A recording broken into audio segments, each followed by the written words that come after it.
출애굽기 34장 1절부터 17절입니다. 오늘 본문의 배경이해입니다. 앞서 이스라엘은 금송아지 우상 숭배로 위기 상황에 처하지만 모세의 목숨을 건 기도로 인해 하나님의 마음을 돌리는 데 성공하게 됩니다. 그러자 하나님은 모세를 준비시켜 새롭게 언약을 세우십니다. 하나님은 모세에게 자신의 성품을 선포하시면서 이스라엘을 향한 하나님의 뜻을 알려주십니다. 또한 가나안 정복 과정에서 다른 민족들과 타협하여 또다시 우상의 올무에 빠지지 않도록 미리 경고하십니다. 1절부터 4절입니다. 주님께서 모세에게 말씀하셨다. 너는 돌판 2개를 처음 것과 같이 깎아라. 그러면 네가 깨트려버린 처음 돌판 위에 쓴 그 말을 내가 새 돌판에 다시 새겨주겠다. 너는 그것을 내일 아침까지 준비해서 아침에 일찍 시내산으로 올라와서 이 산 꼭대기에서 나를 기다리고 서 있거라.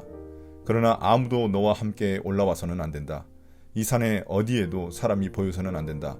산기슭에서 양과 소에게 풀을 뜯기고 있어도 안 된다. 모세는 주님께서 그에게 명하신 대로 돌판 2개를 처음 것과 같이 깎았다. 이튿날 아침에 일찍 일어나서 그는 2 돌판을 손에 들고 시내산으로 올라갔다. 모세의 기도에 응답하신 하나님은 이스라엘과의 언약을 갱신하려고 하십니다. 모세에게 2개의 돌판을 준비시켰습니다. 모세가 깨트려버린 처음 것은 하나님이 직접 준비하신 것이지만 이번에는 모세에게 준비하도록 시키셨습니다.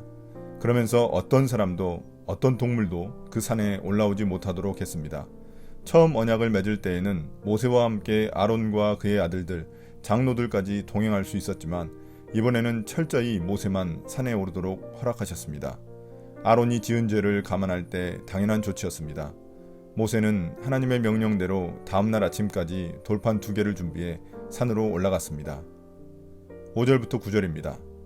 그때 주님께서 구름에 쌓여 내려오셔서 그와 함께 거기에 서서 거룩한 이름 주를 선포하셨다. 주님께서 모세의 앞으로 지나가시면서 선포하셨다. 주, 나는 자비롭고 은혜로우며 노하기를 더디하고 한결같은 사랑과 진실이 풍성한 하나님이다. 수천 대에 이르기까지 한결같은 사랑을 베풀며 악과 허물과 죄를 용서하는 하나님이다.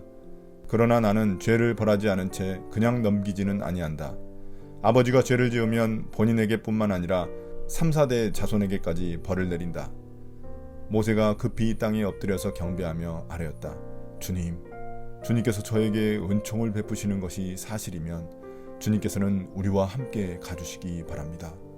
이 백성이 고집이 센 백성인 것은 사실이나 주님께서 우리의 악과 우리의 죄를 용서해 주시고 우리를 주님의 소유로 삼아 주시기를 바랍니다. 다음날 모세는 돌판을 준비해 시내산에 올라가자 주님은 구름 속으로 내려오셔서 자신을 드러내십니다. 하나님은 자신의 이름을 선포하시면서 자신의 성품을 계시하십니다. 먼저 자비와 은혜를 베푸시며 노하기를 더디하며 한결같은 사랑으로 죄를 용서하시는 용서와 사랑의 하나님이라고 말씀하십니다. 또한 죄는 미워하시고 죄의 책임은 반드시 묻는 공의의 하나님이라고도 하십니다. 이처럼 서로 상반되는 듯 보이는 공의와 사랑 모두 하나님의 성품입니다. 특이한 점은 은혜는 수천 대에 베푸시지만 죄는 3, 4대에게만 벌을 내리신다는 사실입니다. 그만큼 하나님은 어떻게든 은혜를 더 베풀고자 하신다는 점을 알 수 있습니다. 이런 하나님의 선포에 모세는 땅에 엎드려 경배합니다. 또한 하나님이 선포하신 하나님의 성품에 의지해 이스라엘의 죄를 용서해 주시고 그들과 함께 동행해 달라고 요청합니다. 10절부터 11절입니다. 주님께서 말씀하셨다. 내가 이제 너희와 언약을 세운다. 내가 너희 모든 백성 앞에서 이 세상 어느 민족들 가운데서도 이루어진 적이 없는 놀라운 일을 하여 보일 것이다. 너희 주변에 사는 모든 백성이 나 주가 너희에게 하여 주는 그 일이 얼마나 두려운 일인지를 보게 될 것이다. 너희는 내가 오늘 너희에게 명하는 것을 삼가 지키도록 하여라. 내가 이제 너희 앞에서 아모리 사람과 가나안 사람과 헷 사람과 브리스 사람과 히위 사람과 여부스 사람을 쫓아내겠다. 이제 하나님은 모세의 간청에 응답하십니다. 주님은 이스라엘과 다시 언약을 세우시며 이스라엘 백성들에게 놀라운 일을 행하시겠다고 약속하십니다. 이러한 놀라운 일이란 가나안 땅에 도착하는 도중 만나게 될 여러 민족들을 쫓아내는 과정에서 일어나게 될 것을 암시해 주십니다. 이스라엘이 하나님의 말씀에 잘 순종한다면 다른 민족들은 두려워 떨게 될 것입니다. 12절부터 17절입니다. 너희는 삼가 너희가 들어가는 땅에 사는 사람들과 언약을 세우지 않도록 하여라.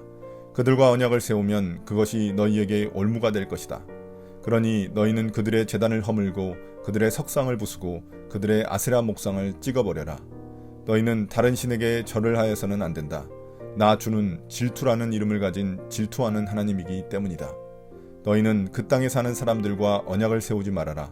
언약이라도 세웠다가 그들이 자신들의 신들을 음란하게 따르며 그 신들에게 제사를 드리면서 너희를 초대하면 너희가 그 초대를 거절하지 못하고 그리로 가서 그 제물을 먹지 않겠느냐.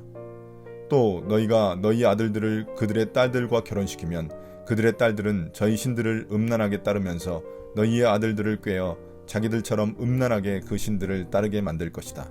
너희는 신상을 부어 만들지 못한다. 이제 하나님은 이스라엘 백성들에게 몇 가지 경고를 덧붙이십니다. 먼저 가나안 사람들과 동맹이나 조약을 맺지 말라고 하십니다. 그것이 올무가 되어 재앙을 초래할 수 있기 때문입니다. 동맹이나 조약은 결국 우상 숭배와 연결되기 때문입니다. 그래서 하나님은 가나안 사람들의 우상과 제단을 부수고 절대로 우상을 숭배하지 말라고 하십니다. 하나님은 질투하는 하나님으로서 자기 백성인 이스라엘이 다른 신들을 섬기는 것을 참지 못하시기 때문입니다. 하나님은 다른 민족과의 조약이나 동맹이 어떤 영향을 미칠지도 자세히 알려주십니다. 정치와 종교가 결합된 고대 사회에서는 제사에 바쳐진 제물을 동맹국과 함께 나누며 결속을 다졌기에 동맹을 맺는다면 이스라엘도 이를 피할 수 없게 됩니다. 또한 나라 간 동맹이나 조약은 결국 혼인관계로 이어져 우상이 이스라엘에 들어오는 길이 열리게 됩니다. 오늘의 묵상 포인트입니다. 첫 번째, 하나님은 용서와 자비를 베푸시는 사랑의 하나님인 동시에 죄를 철저하게 처벌하시는 공의의 하나님이십니다. 서로 모순되는 것 같은 성품이지만 그것이 잘 드러난 게 바로 십자가입니다. 하나님의 사랑이 우리를 위해 자신의 아들 예수님을 이 땅에 보내주셨고 하나님의 공의가 우리 죄를 대신 짊어지신 예수님을 십자가에서 죽임으로써 이루어졌습니다. 십자가는 이처럼 사랑과 공의의 교차로와 같습니다. 두 번째, 하나님은 이스라엘이 눈에 보이는 이익 때문에 다른 민족과 타협하지 말 것을 미리 경고하십니다. 그것이 우상숭배의 죄악으로 들어서는 길이기 때문입니다. 혹시 나의 욕심 때문에 죄에게 마음의 문을 조금이라도 열어두고 있지는 않습니까? 오늘의 기도입니다. 주님, 오늘 말씀을 통해 제 마음을 빼앗긴 것들이 무엇인지 다시금 생각해 봅니다. 죄와 타협할 여지가 있는 부분이 있다면 단호하게 끊어낼 수 있도록 용기를 주세요. 오늘 하루도 나의 연약함에 오래 참으시고 용서와 자비를 베푸시는 하나님을 찬양하겠습니다. 예수님 이름으로 기도드립니다. 아멘.